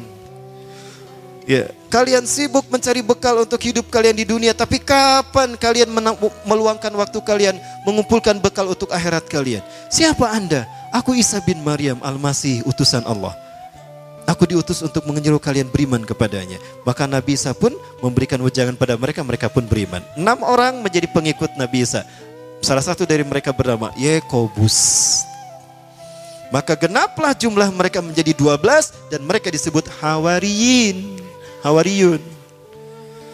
Di saat Nabi Isa melakukan perjalanan menyelamatkan diri, masuklah Yudas Iskariot alias Samiri ke zaman Nabi Isa. Nabi Isa berkata kepada pengikutnya, hati-hati iblis masuk ke tengah-tengah kalian. Para pengikutnya menganggap yang disebut iblis itu jin. Yang faham betul yang dimaksudkan iblis itu adalah Yudas, adalah Barnabas. Barnabas paham, jangan-jangan si Yudas nih yang maksudkan Nabi Isa. Betul. Banyak kesempatan Yudas ingin berhadapan dengan Nabi Isa, tapi selalu terhalang oleh malaikat Jibril. Sampai ke dongkol tuh Yudas ingin berhadapan dengan Nabi Isa. Ketika Yudas ke sini, Nabi Isa ke sana. Ketika Yudas ke sana, Nabi Isa, oh kad itu. Jadi papaling pangwai. Sampai kageram itu si Yudas. Terakhir berkata pada Barnabas, sampaikan aku ingin bertemu dengan Isa bin Maryam, dengan Nabiullah, dengan Rasulullah. Maka Barnabas menyampaikan pada Nabi Isa mengatakan pada Barnabas, hei Barnabas, katakan, belum tiba saat perjumpaan kita. Perjumpaan kita nanti di akhir zaman. Oh, kata Nabi Isa tuh kepada si Yudas Iskariot. Ini menguatkan kalau Yudas itu Dajjal. Betul, makin kuat lagi ketika ceritanya dilanjutkan. Tapi jamnya nih gak cukup. Lanjut. Oke, mana? Saya ada kajian di Jati Handap Cicahem ya. Baik Ibu Fila, kita percepat. Nah, sampai di satu saat ketika Allah melihat Yudas Iskariot ini akan berkhianat, maka Allah berfirman kepada Nabi Isa alaihissalam di dalam Quran ini. Maaf, ayat sebelumnya. Nah ini nih. A'udzubillahi minasyaitonirrajim. Izqala Allah, dan ingatlah Muhammad ketika Allah berfirman, ya Isa, hei Isa, ini mutawafik, sesungguhnya aku akan menidurkan engkau. Kalimat mutawafik ini tidur. Surat Al-An'am ayat keberapa tuh? 62 apa? Wa huwallazi yatawaffakum bil-lail, dan dialah Allah yang telah menidurkan kamu di waktu malam. Nah, wafat di sini artinya tidur. Jadi Nabi Isa ditidurkan, wa rafiqa ilayya, dan aku akan mengangkatmu ke sisiku, wa mutahhiruka minal ladzina kafaru, dan aku akan mensucikan kau dari orang-orang kafir. Ada yang menyebutkan bahwa mutahhiruka ini adalah bersihkan namanya. Allah tunjukkan yang bergelar Al-Masih bukan Dajjal, tapi Nabi Isa alaihissalam. Wa ja'ilul ladzina tabauka fawqal ladzina kafaru ila yaumil qiyamah, dan aku akan menjadikan orang-orang yang mengikutimu lebih kuat dan lebih mulia dari orang kafir sampai hari kiamat. Summa ilayya marji'ukum, kemudian kepadakulah kembali kalian, fahkumu bainakum, aku akan menghukumi di antara kalian, fima kuntum fi tahtalifun, atas apa yang kalian perselisihkan. Maka Nabi Isa sebelum Allah berfirman begini, Nabi Isa berseru kepada kaumnya, ingat kaumku, tidak lama lagi akan datang pada kalian kelak di antara kalian ada yang berkhianat kepadaku dan dia menggantikan tempat kedudukanku. Maka apa yang terjadi? Tidak lama kemudian datang seseorang dari pengikut Nabi Isa yang bernama Hawariyun ini, yang digelari Hawariyun. Ya. Wailun lana wailun lana, celakalah kita. Intabihu antum wa intabihu anta ya Rasulullah. Bersembunyilah kalian dan bersembunyilah Anda wahai utusan Allah. Sesungguhnya Herodes dan pasukan Romawi, mereka dituntun oleh Sanhedrin, para pendeta yang memasukkan Taurat kita. Ya, untuk datang membunuh kita. Maka Nabi Musa memerintahkan semua Hawariyun bersembunyi. Nabi Isa pun bersembunyi. Nah, di saat itulah Herodes datang dan pasukan Romawi. Ya, Herodes berkata, aku tahu kalian bersembunyi di sekitar sini. Siapa di antara kalian yang mau memberitahukan kepadaku di mana Al-Masih bersembunyi, aku akan menjadikan dia patih kerajaanku dan aku akan mengangkat dia aku akan memberi dia sepertiga harta kerajaanku. Ada yang tergiur tuh dari mereka yang bersama Nabi Isa. Siapa? Yudas Iskariot. Yudas keluar memberitahukan pada Herodes di mana Nabi Isa bersembunyi. Ya, mari ikuti aku tahu di mana Al-Masih bersembunyi. Maka ketika dia akan masuk ke tempat Nabi Isa bersembunyi, di sini Allah berfirman seperti ini. Maka Nabi Isa pun ditidurkan Allah dan diangkat ke Matlaul A'la. Kita tidak tahu di mana tempat Matlaul A'la. Rasul tidak menyebutkan. Maka Nabi Isa sudah tidak ada. Begitu Yudas mau masuk, tunggu aku akan pastikan apakah Al-Masih ada di dalam atau tidak. Maka ketika Yudas masuk, culang-cileng dia. Apa culang-cileng bahasa Inggris nate? Pelanga-pelongo. Kemana Isa bin Maryam tadi ada di sini? Disitulah Allah merubah wajahnya menjadi Isa bin Maryam. Quran surat An-Nisa ayat 157. Wa qaulihim, dan perkataan mereka, inna qatalnal Masih Isa bin Maryam Rasulullah, dan klaim para pendeta Sanhedrin. Him di sini kembali kepada para pendeta Sanhedrin. Inna qatalnal Masih Isa bin Maryam Rasulullah, kami sedang membunuh Isa bin Maryam utusan Allah. Wa ma qataluhu, mereka tidak membunuhnya. Berarti mati tidak Nabi Isa? Tidak, kan tidak dibunuh. Wa ma salabuhu, dan tidak pula menyalibnya. Lalu siapa yang disalib? Apakah Nabi Isa? Bukan. Siapa? Walakin syubiha lahum, tapi orang yang Allah serupakan dengan Isa. Siapa yang Allah serupakan? Yudas Iskariot alias Samiri alias Dajjal. Diserupakan wajahnya menjadi Nabi Isa. Maka ketika Yudas datang kembali kepada Herodes, siapa yang ditangkap? Si Yudas inilah yang ditangkap. Mana Isa bin Maryam nyampurkan, dia ditewaklah dia. Loh, Kok aku yang ditangkap? Lastu Isa anak Yudas alladzi adullukum ilaih. Aku bukan Isa, aku Yudas yang menunjukkan kamu tadi. Geus jempek banget, mana teh banget Isa. Tak suara mana ke suara Isa. Ditangkaplah Yudas dan disalib. Ketika dia ditidurkan untuk disalib, dia melihat Nabi Isa dinaik ke langit, diangkat. Di saat itu Yudas berseru, Eli Eli lama sabachthani, ada dalam Bible tuh. Tuhanku, Tuhanku, kenapa kau tinggalkan aku? Jadi Tuhan bahasa Ibraninya Eli. Cuma di Indonesia Tuhan menjadi timnas sepak bola. Eli Aiboy. Tuhan main bola. Ya. Ini menunjukkan kalau Nabi Isa diangkat dengan fisiknya, buktinya Yudas kok bisa melihat Nabi Isa diangkat? Kalau cuma ruh kenapa bisa dilihat? Berarti Nabi Isa diangkat dengan fisiknya.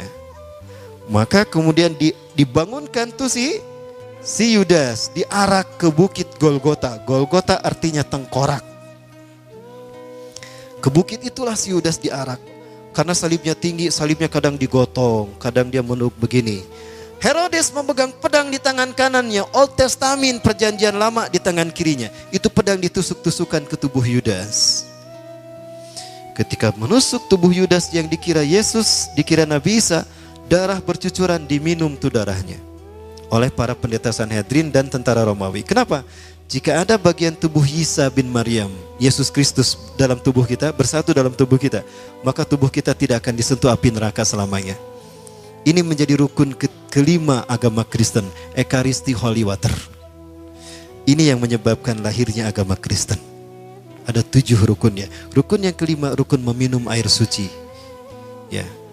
Di bawah, di depan patung Bunda Maria atau patung Yesus Kristus ada seloki, itu diganti, ada cairan warna merah darah. Itu diganti dengan sirup koko pandan, marjan. Kan sama merah ya.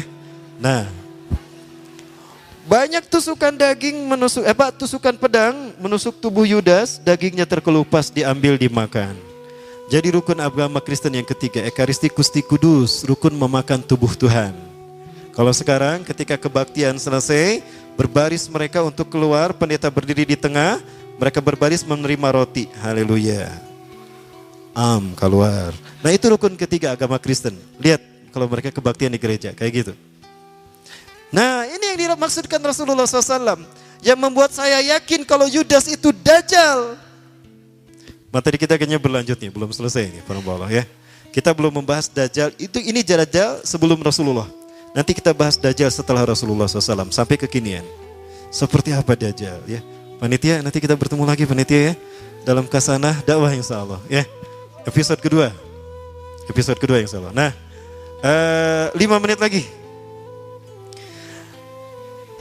Ini yang membuat saya yakin kalau yang disalib itu Dajjal. Mudah-mudahan ada orang Kristen yang mendengar ya. Sampai keluar. Rasulullah bersabda, "Ma ba'asallahu nabiyyan katun min Adam ila taqumusah." Tidaklah Allah mengutus seorang nabi pun dari Nabi Adam sampai hari kiamat, illa anzaru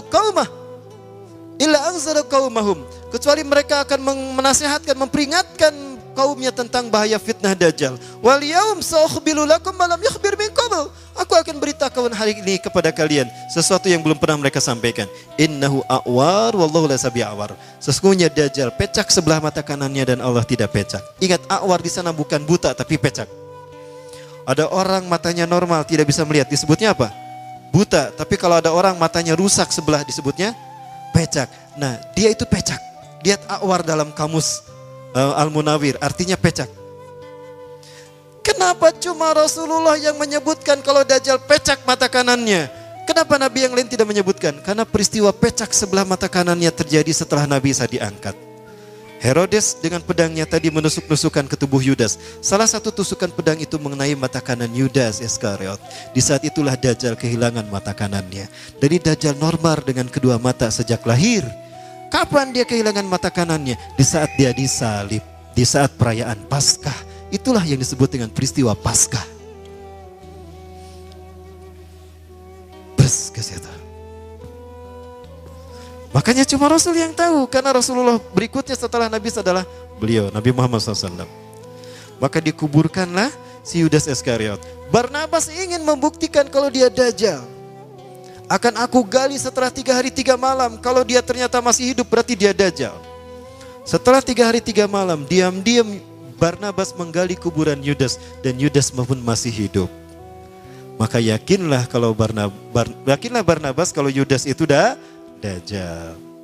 Terakhir yang dia inginkan, yang dia tunggu adalah Yudas mengaku Isa bin Maryam. Diobati bertahun-tahun hingga sembuh penyakitnya. Nah, ketika Barnabas bekerja dengan perkakasnya, datanglah Yudas Iskariot dan menepuk mejanya. Hei Barnabas, saksikanlah, aku ini adalah Isa bin Maryam. Betul kamu Dajjal, pergi kamu. Kenapa tidak dibunuh? Karena yang membunuhnya nanti Nabi Isa alaihi salam. Maka Yudas Iskariot pun pergi diusir oleh Barnabas. Maka Yudas mengembara ke seluruh dunia.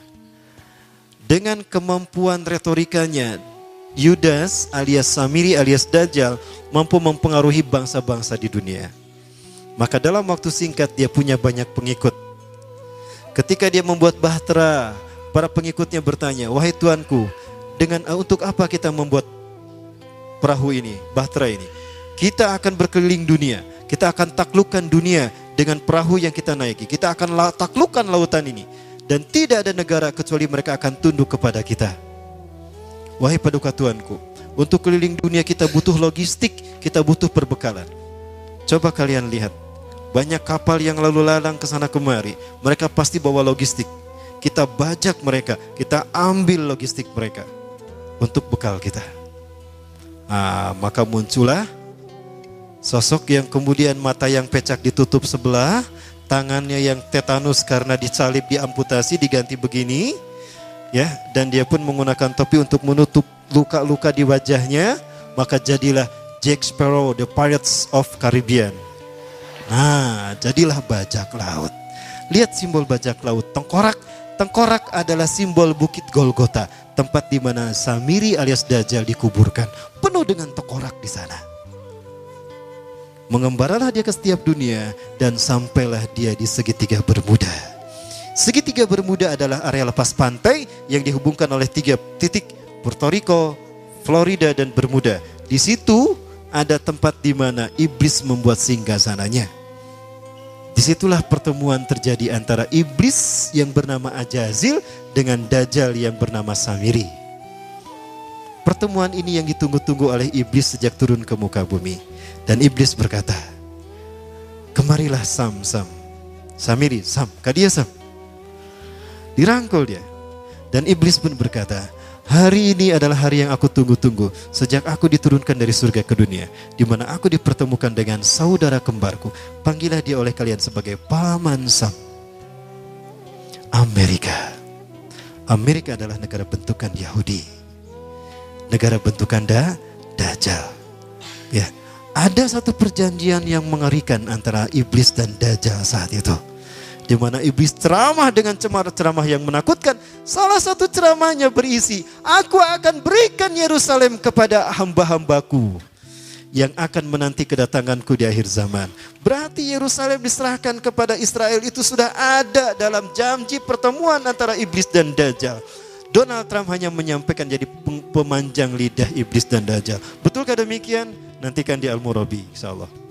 Di Al-Murabi hari Selasa akan saya bahas isi perjanjian, ikatan perjanjian antara iblis dan Dajjal yang mengerikan. Ternyata semua konspirasi termasuk geopolitik di Indonesia ada di dalam isi perjanjian iblis dan Dajjal. Allah, Kadek, direvisi ya. Saya yakin itu. Karena salah satu yang diinginkan adalah membentuk persatuan dunia yang dibingkai dalam ikatan nama The New World Order, tata dunia baru. Maka negara-negara di dunia adalah shadow government di dalam kendali iblis dan Dajjal yang oleh orang Yahudi digambarkan dengan handshake of Illuminati. Seperti apa simbolnya? Ini dia. Siapapun yang mengangkat tangannya seperti ini, berarti dia komitmen dengan iblis dan Dajjal. Ustadz, dulu saya pernah foto kelas Ustadz, cis. Aduh, Ustadz gimana dong, apa saya harus syahadat lagi? Ya, sini syahadat lagi, sini. Ada yang pernah gitu, syahadat lagi, saya saksikan ya. Para sekalian, Inilah simbol siapapun yang akan menjadi pengikut iblis dan dajjal. Dan inilah yang dilakukan oleh para pemimpin-pemimpin negara, hatta pemimpin-pemimpin kota di seluruh dunia. Sampai ke tingkat wali kota, mereka bisa terkenal, mereka bisa menjabat dalam waktu singkat. Jika mereka komitmen kepada iblis dan dajjal, maka nama mereka akan diorbitkan dalam waktu singkat. Betulkah demikian? Jangan salah, ini adalah propaganda iblis dan dajjal hari ini. Dan inilah bagian dari fitnah dajjal. Lalu apakah ada keterlibatan konspirasi ini di dalam pemilihan wali kota dan gubernur? Ada. Loh, gak percaya? Oke, nanti kita bahas ilmu Robi. Atau di sini nanti episode yang kedua. Mau saya perlihatkan filmnya? Tapi kameranya dimatikan. Dan tolong ada Intel tolong pergi dulu, keluar dulu sebentar. Baik, saya perlihatkan. Ini terakhir ya. Sebelum saya tutup, saya perlihatkan film ini. Karena waktunya tinggal 5 menit lagi.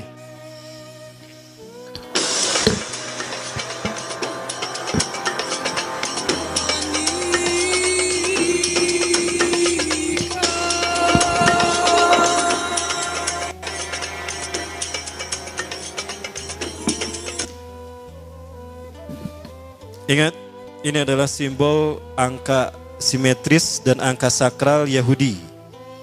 Illuminati, Kabbalah, 666. Dan 666 kalau digambarkan dengan handshake of Illuminati seperti ini. Jadi kalau coblos nomor 3 jangan kayak gini. Ini 666, 61, 61, 62, 63. Jadi kalau mau seperti ini. Nah, jadi bulatnya nggak kelihatan. Gini ya, jangan kayak gini, jangan. Balik gini, ini 666 namanya, 1, 2, 3 ya. Tapi kayak gini. Gini ya, semuanya gini kan? Ini semua yang hadir di sini kan? Kayak gini ya? Baik.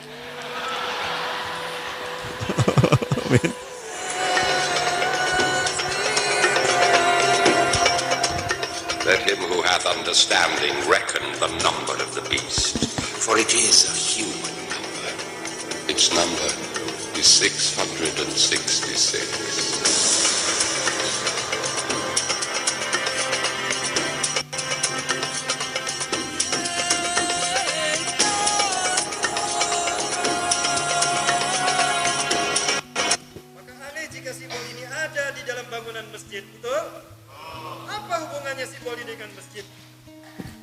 Nyambung bro. Apa hubungannya simbol ini dengan masjid? Nggak nyambung kan? Ya. Saya siap untuk berdiskusi dengan beliau kalau beliau merasa tersinggung dengan kata-kata saya. Tapi saya tidak mau di tempat beliau. Saya mau disaksikan oleh semua di sini, kita diskusi di sini. Tolong siapkan meja jika beliau ingin bertemu dengan saya. Baik, mudah-mudahan Bapak mendengar. Jika Bapak ingin bertemu dengan saya, baik, saya undang Bapak untuk hadir di kajian saya. Yuk kita ngobrol bersama dalam satu meja. Kalau tidak di Istiqomah di Al-Murabi, kalau tidak di Murabi Al-Latif. Jika DKM-nya mengizinkan. Saya sudah diundang untuk yang kedua kali oleh beliau. Sebelum beliau kampanye. Saya sampaikan saya tidak berkenan untuk hadir untuk yang kedua kali. Tapi saya pernah diundang oleh beliau untuk yang pertama karena fitnahan kalau saya menyebutkan beliau putra Dajjal. Kalau beliau keturunan Dajjal. Itu fitnah terhadap saya. Nah, itu pernah saya sampaikan. Dan pernah juga ada fitnahan kepada saya kalau beliau ini Syiah. Walaupun saya bisa membuktikannya. Tapi pada akhirnya ya situasi cair. Berikutnya beliau mengundang lagi pasca saya ceramah tentang hubungan arsitektur dengan masjid. Nah ini, jika Bapak ingin bertemu saya, Bapak saya undang untuk hadir di kajian saya. Satu kajian khusus saya dengan Bapak. Kita bahas simbol itu. Silakan, kalau mau di Istiqomah mudah-mudahan diizinkan oleh DKM Istiqomah. Kita undang beliau. Silakan Bapak sampaikan kepada tim admin saya jika Bapak ingin bertemu dengan saya dalam satu ini. Dan saya disaksikan ini warga Bandung. Saya ingin warga Bandung menyaksikan ini. Kita buktikan siapa yang terikat dan terlibat dalam konspirasi Dajjal, sadar ataupun tidak. Betul? Allahu Akbar. Jangan GR ya kalau kita angkat satu ya. Baik, kita lanjut.